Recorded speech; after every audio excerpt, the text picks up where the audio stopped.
लड़ना होगा। ये तो डराते हैं, डरा धमका के हमारे कई लोगों को वो लेके चले गए हैं।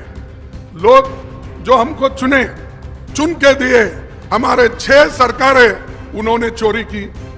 मध्य प्रदेश की चोरी की, कर्नाटक की चोरी की, महाराष्ट्र की चोरी की।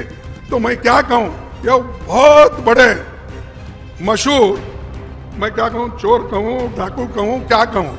तो ये डरते हैं और आज पैसे के बल पे, वो ईडी के बल पे, और आज जो बीजेपी बहुत उछल के बोलती है कि हमको ये करना है, वो कर।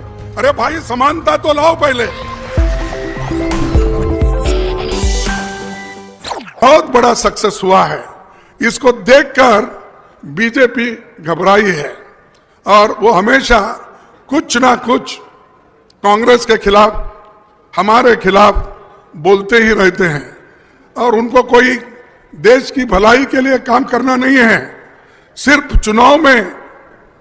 चुनाव कैसे जीतना, इसके तरफ उनका ज्यादा ध्यान है। लोगों के समस्याओं को सुलझाना वो कभी काम नहीं करते और वो कभी भी लोगों के भलाई के लिए वो काम नहीं करना चाहते। कहीं भी जाओ, चुनाव की बात करेंगे। कर्नाटक में जाते हैं तो चुनाव की बात करते हैं। अभी तो त्रिपुरा, मेघालय, नागालैंड, वहां चुनाव है, वहां पर भी जाएंगे। तो उनकी एक देश को आगे बढ़ाने के बजाय, देश की प्रगति करने के बजाय, वो सिर्फ चुनाव कैसे जीतना, इसी के ऊपर उनका ज्यादा ध्यान है। लड़ना होगा। ये तो डराते हैं, डरा धमका के हमारे कई लोगों को वो लेके चले गए हैं। लोग जो हमको चुन के दिए, हमारे 6 सरकारें उन्होंने चोरी की। मध्य प्रदेश की चोरी की, कर्नाटक की चोरी की, महाराष्ट्र की चोरी की। तो मैं क्या कहूं, ये बहुत बड़े मशहूर, मैं क्या कहूं, चोर कहूं, डाकू कहूं, क्या कहूं। क्योंकि जनता चुन के दिए कांग्रेस पार्टी को कि भैया महाराष्ट्र में आपकी हुकूमत होना चाहिए, कर्नाटक में आपकी हुकूमत होना चाहिए, मध्य प्रदेश में आपकी हुकूमत होना चाहिए। और इसके पहले भी जितने भी मेघालय, गोवा, ये सभी हमने जीत के आए थे, लोगों के आशीर्वाद से आए थे। लेकिन उन्होंने तोड़ फोड़ कर लोगों को एक एक करके लेके गए। किसी को पैसे दिए, किसी को लालच दिखाया, किसी को ईडी का, इनकम टैक्स का, सीबीसी का, हर चीज का उनको डरा धमका के अपने तरफ लेकर वो हुकूमत बना रहे हैं। आगे भी यही कर रहे हैं और करने वाले हैं। इसीलिए हमको एक होकर लड़ना है। और बहुत वो राहुल गांधी से डर रहे हैं, क्योंकि वो जब बाहर निकले तो उस वक्त तो उनको ऐसा हुआ कि भाई ये 3570 किलोमीटर राहुल गांधी चलेंगे। ये उनको पहले तो इसको ऐसा ये हवा में बात करते थे। जब खुद राहुल गांधी जी आज 125 दिन चलकर अब करीब 3570 किलोमीटर के नजदीक जब है, मंजिल को जब पहुंच रहे हैं, अब घबराहट शुरू हो गई है। इसीलिए चुनाव की तैयारी अब से शुरू किए हैं। मोदी जी, बीजेपी के लोग अभी से उन्होंने 2 दिन का कॉन्फ्रेंस किया।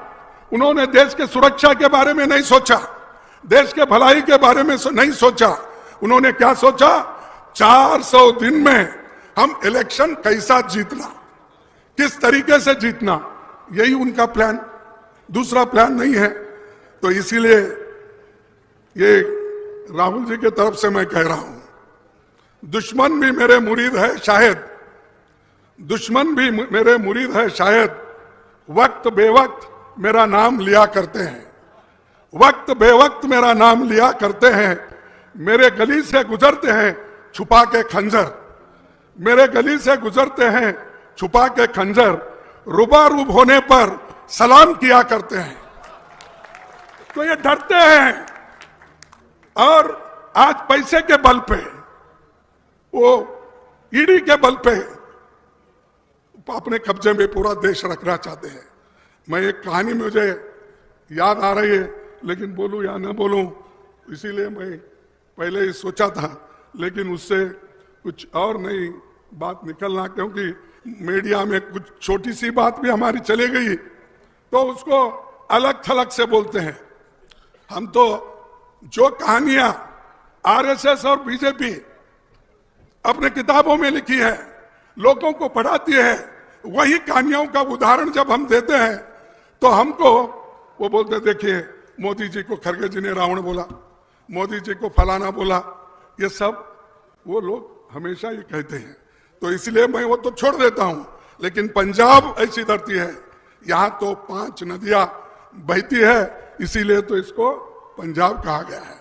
और मैं आपको एक बात बताना चाहता हूं, जो पंच प्यारे थे हमारे गुरु गोविंद सिंह जी के, वो एक प्यारा चांद जिसको साहेब सिंह कहते हैं, वो मेरे जिले से आते हैं, बीदर से आते हैं, और बीदर का ही पैदाइश हूं।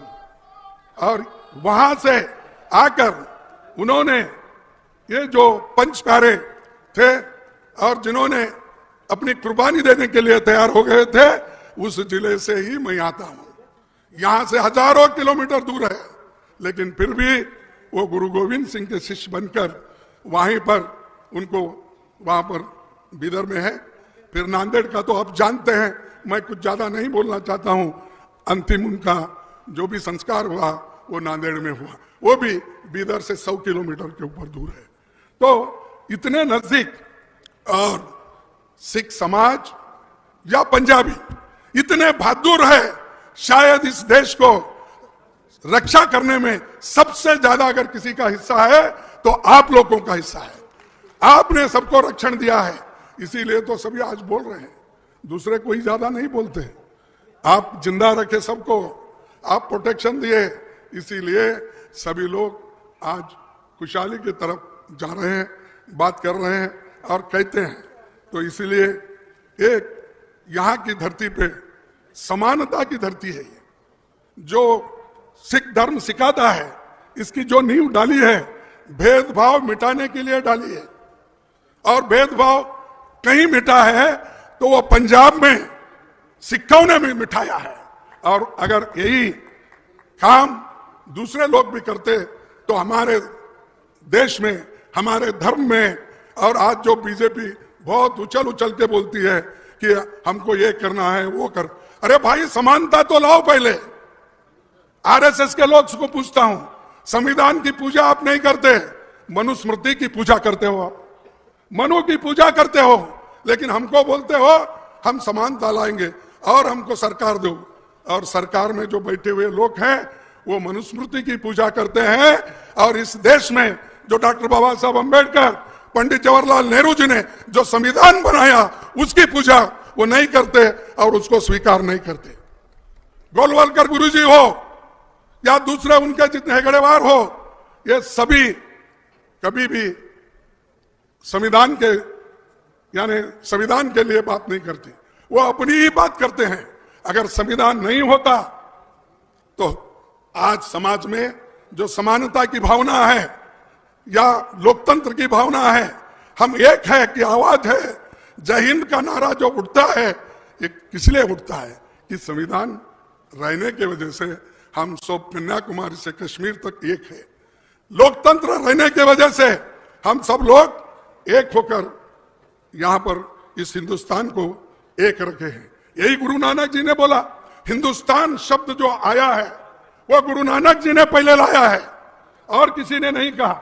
मैं आते वक्त पढ़ रहा था उनका लिटरेचर, तो हिंदुस्तान को अगर कायम रखना है, हिंदुस्तान में एकता रखना है, मिल के चलना है, नफरत की राजनीति को अगर छोड़ना है तो संविधान को बचाना होगा। और मैं उन दलितों से अपील करता हूं, गरीबों से अपील करता हूं, पिछड़े हुए लोगों से अपील करता हूं, अगर संविधान का अस्तित्व नहीं होता तो आज आपकी हालत कभी सुधरी नहीं होती थी, नहीं सुधरती थी।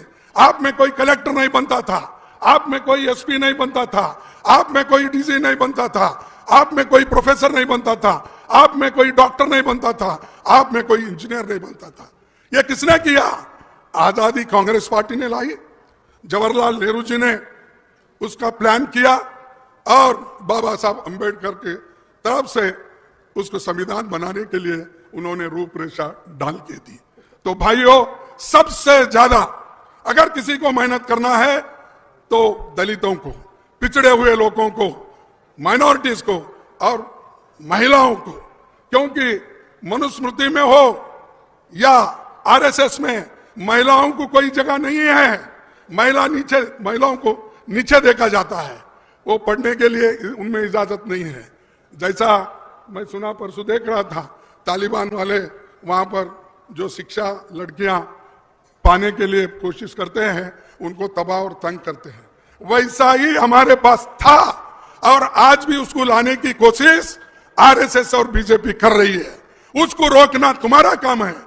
इसलिए मैं आपसे अपील करता हूं, ज्यादा कुछ न बोलते हुए, डेमोक्रेसी को बचाने के लिए, संविधान को बचाने के लिए, युवाओं को नौकरी के लिए, और किसान, जिस किसान की बात बहुत करते हैं बीजेपी वाले, किसान 750 किसान तो मर गए बॉर्डर पे एमएसपी के लिए और अपने किसान अपने डिमांड के लिए लड़ते लड़ते 750 मर गए। उसके बारे में मोदी को चिंता नहीं, कभी वो आंखों से पानी नहीं निकाले, कभी रोए नहीं। लेकिन हमारे पार्टी के लोग अगर छोड़कर उनके पास जाते हैं तो उस वक्त वो पार्लियामेंट में रोते रहते हैं। आपको मालूम हुआ, देखे नहीं आप? तो बहुत से लोग, कि मैं नाम नहीं लेना चाहता किसका, कोई आदमी अगर हमारा पार्टी का अगर उनको सपोर्ट करता है, उसके बारे में बहुत चिंता करते हैं, किसानों के बारे में चिंता नहीं है। और सबसे ज्यादा लुधियाना में स्मॉल स्केल इंडस्ट्रीज बहुत है, छोटे मोटे कारोबार है, इनको तबाह किसने किया? ये मोदी जी ने ही किया। डिमोनेटाइजेशन करके सबको तबाह किसने किया? मोदी जी ने किया। आज इतनी महंगाई बढ़ गई, किसने किया? ये मोदी जी ने।